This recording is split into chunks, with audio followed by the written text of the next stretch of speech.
pagi, Bapak Ibu Saudara. Sehat selalu, diberkati Tuhan selalu, terus cinta Tuhan. Kali ini kita akan eh, eh, merenungkan firman Tuhan. Judul yang saya berikan adalah belajar percaya. Ya, belajar percaya. Hal simpel, hal yang sederhana, tetapi kita terus harus belajar, Bapak Ibu Saudara.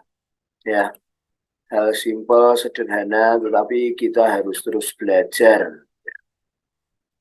Ya, ya ini eh, ayat firman Tuhan kita baca dari Yohanes 11 ayat 15.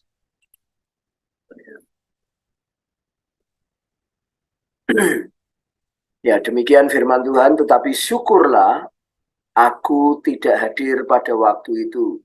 Sebab demikian lebih baik bagimu supaya kamu dapat belajar percaya. Marilah kita pergi sekarang kepadanya. Ini cerita tentang Lazarus yang dibangkitkan Tuhan Yesus dari kuburnya, dan Tuhan Yesus waktu itu diberitahu tapi justru malah melakukan pelayanan keliling dulu, gitu ya. Nah, rupanya supaya setiap murid-muridnya belajar percaya, gitu ya.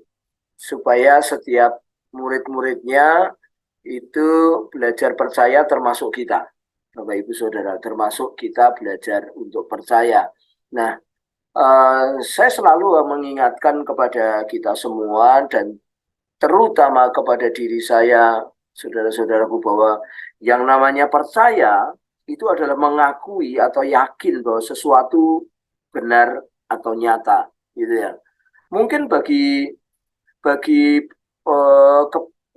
banyak orang, kebangkitan orang mati itu sesuatu yang mustahil, sesuatu yang mengerikan, sesuatu yang tidak mungkin, gitu ya, khususnya teman-teman orang Yahudi gitu. Tetapi pada kenyataannya, karena sebuah kepercayaan kepada Tuhan itu bisa terjadi, saudara-saudara, bisa terjadi. Nah, banyak kita juga harus percaya bahwa doa kita bagi bangsa kita, doa kita bagi gereja kita, doa kita bagi komsel-komsel kita, itu kita harus benar-benar mengakui atau yakin bahwa sesuatu itu memang yang kita doakan ini memang benar nyata, gitu ya. Memang benar-benar terjadi. Kalau kita berdoa mengandalkan perasaan, kita berdoa, saudaraku, meminta sesuatu mengandalkan pikiran, saudara-saudara, nanti kalau tidak terjadi Anda akan menyalahkan Tuhan, gitu. Nah, betapa jahatnya saudara-saudara orang yang tidak percaya, gitu. Betapa jahatnya orang yang tidak percaya. Itu sama dengan dosa penenung, Bapak Ibu Saudara, sama dengan dosa nujum, sama dengan dosa perdukunan. Saya ilustrasikan, saudara-saudara, saya ilustrasikan seandainya saudara-saudara, ya, Pak Pendeta Mora ini selalu Pak Pendeta Mora ini selalu mentraktir saya, selalu menjemput saya ke gereja, kemudian ke rumah saya dijemput, saya dilayani dengan baik. Saudara-saudara, lalu saya bertanya kepada Pak Mora, Pak Mora, Bapak besok jemput saya, traktir saya enggak?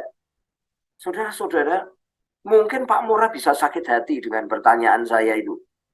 Gitu. Bisa sakit hati, Bapak Ibu Saudara. Kamu kok enggak percaya sama saya? Bahwa saya itu mau melayani sampai akhir, gitu. Nah, saudara-saudara, maka saya katakan kepada kita semua, termasuk kepada saya, ketidakpercayaan kita terhadap Tuhan itu menyakitkan atau jahat, Bapak Ibu Saudaraku. Jahat kalau kita tidak percaya sama Tuhan. Tuhan selalu menolong kita, Tuhan selalu memberkati kita, Tuhan jawab doa kita, Tuhan bawa kita kepada pengenalan akan Dia sendiri. Saudara-saudara, tapi kalau kita tidak percaya sama Dia, itu jahat, Bapak Ibu Saudara, di mata Tuhan. Tahu ya, Pak Mora selalu misalkan dia berkata-kata, membagikan sesuatu kepada saya. Terus, saudara-saudara, atau kepada Anda juga boleh. Terus kepada Anda, kepada saya. Tetapi saudara, kita menanyakan lagi kepada beliau. Gitu. Besok bagi sesuatu lagi enggak? Gitu. Kita enggak percaya, Bapak Ibu Saudara. Maka itu Tuhan Yesus tuh pernah ngomong begini, berapa lama lagi aku harus ada di tengah-tengah kamu? Gitu. Berapa lama lagi aku harus ada bersama-sama dengan kamu? Gitu. Hai orang-orang yang tidak percaya. Dia ngomong begitu, Bapak Ibu Saudara. Ya, pada waktu Tuhan Yesus menyembuhkan orang sakit ayan itu Tuhan ngomong begitu, saudara-saudara.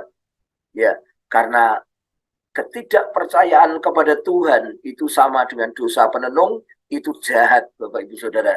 Ya, itu jahat, itu menyakitkan. Saya pun kalau digitukan juga pasti sakit. Misalkan ada orang ngomong, Pak Kris nanti gini enggak gitu, yang biasa saya lakukan kepada Anda atau kepada orang, saudara, atau kepada anak saya. Misalkan anak saya suka ngantar anak saya, saudara-saudara, ya. Saya suka mengantar anak saya, itu kecuali hal-hal tertentu yang saya tidak bisa, gitu. Lalu anak saya ngomong, Papa ngantar saya enggak? Gitu. Maka Bapak Ibu Saudaraku, aduh, gitu ya. Aduh, gitu.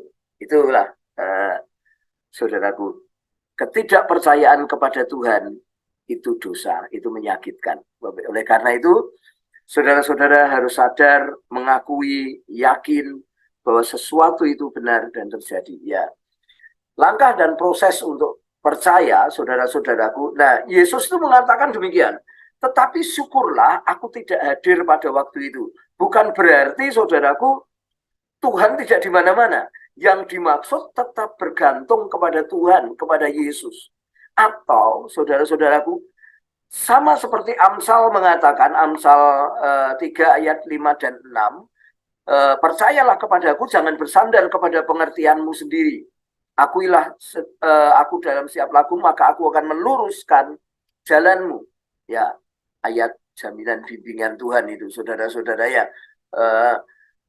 Yesus, saudaraku, harus kita akui, gitu. Walaupun fisiklinya tidak hadir, saudaraku, tetapi kita harus percaya, maksudnya, saudaraku. Kita harus percaya, belajar untuk percaya. Mungkin tafsir saya adalah suatu saat dia akan berangkat ke surga, gitu.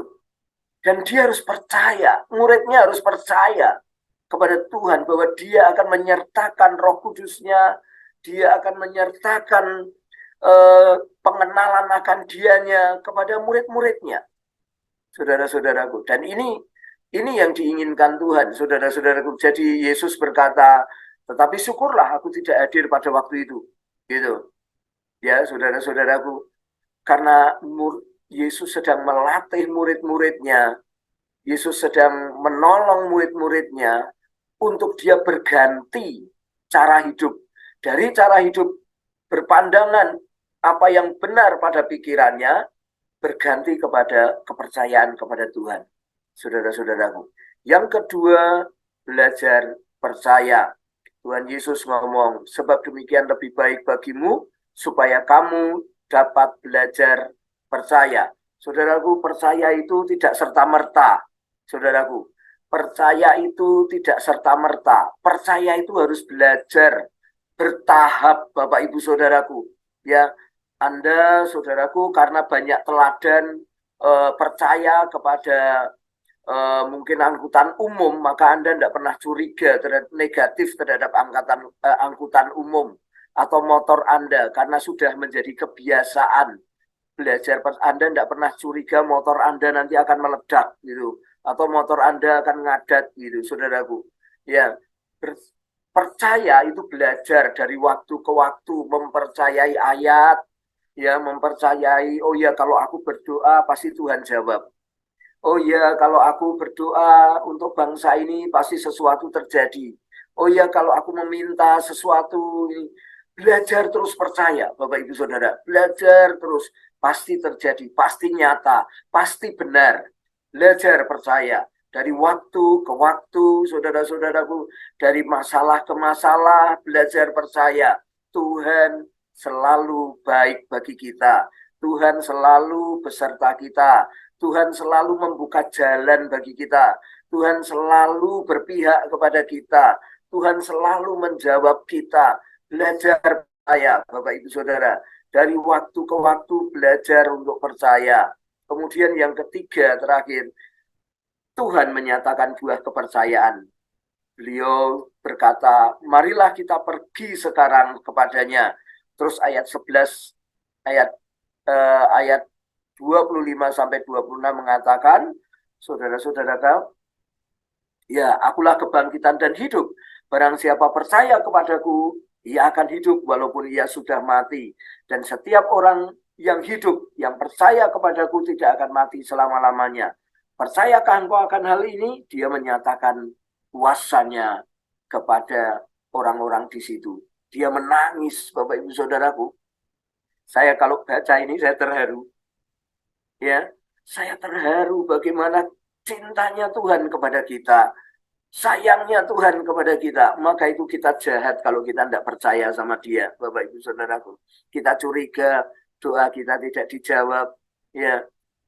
Kita curiga kalau kita ini di mata Dia ini kita buruk, kita curiga Dia berpandangan terhadap kita tidak bagus, maksudnya itu jahat, Bapak Ibu Saudaraku. Jangan lakukan itu. Jangan lakukan itu, Bapak Ibu Saudara ya. Mari kita belajar untuk percaya kepada Tuhan. Kalau kita berdoa bagi bangsa kita pagi hari ini, itu benar dan nyata akan terjadi yang Anda minta dan saya minta. Kalau kita berdoa bagi komsel kita, supaya komsel kita ini bertumbuh, Bapak Ibu Saudaraku, menjadi sekian lipat, belajar percaya, Bapak Ibu Saudara. Terus belajar percaya, walaupun Anda mungkin bosan. Ya, Bapak Ibu Saudaraku, walaupun Anda bosan untuk mengatakannya kepada Tuhan, tetapi Tuhan akan terus berbuat baik kepada Anda. Gereja kita akan bertumbuh, komsel kita akan bertumbuh. Saudaraku, kita belajar percaya. Mari Bapak Ibu Saudara, kita belajar percaya. Tuhan Yesus memberkati, kita berdoa.